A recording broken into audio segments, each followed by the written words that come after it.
फाल्गुन शुक्ल चतुर्दशीला आपण होळी साजरी करत असतो। याला हुताशनी पौर्णिमा असं सुद्धा म्हणतात। होळी हा दिवस आपल्या आयुष्यातील जे काही संकट आहे, जे काही शारीरिक मानसिक कष्ट आहे, याचं दहन करण्यासाठी अतिशय महत्त्वाचा दिवस आहे।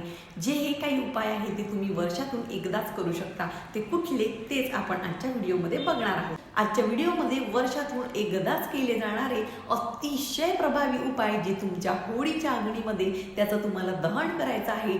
शारीरिक अडचणी आहे, मानसिक कष्ट आहे, त्यांच्याबरोबर सांसारिक अडचणी आहे, यातून मात करण्यासाठी आपलं आरोग्य सुदृढ राहावं, कारण आपली आरोग्य हीच आपली खूप मोठी संपत्ती आहे। त्याच्यासाठी काही महत्त्वाचे उपाय आहे जे तुम्हाला आवर्जून करायचे आहे आणि हे तेवढे प्रभावी पण आहे। उपाय करत असताना मनात एक सकारात्मक विचार असणं हे खूप महत्त्वाचं आहे।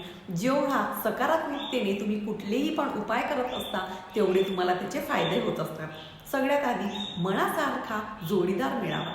तर मला एक सांगायचं आहे, मनासारखा जोडीदार मिळावा याच्यापेक्षा सुयोग्य जोडीदार मिळावा म्हणून आपल्याला त्या होलिकेमध्ये काही गोष्टी दहन करायच्या आहेत। आता ज्यांना मासिक धर्मसूतक विटाळ असेल तर त्यांना हा उपाय म्हणजेच हे जे काही तुम्हाला उपाय सांगत आहे ते तुम्हाला करता येणार नाही।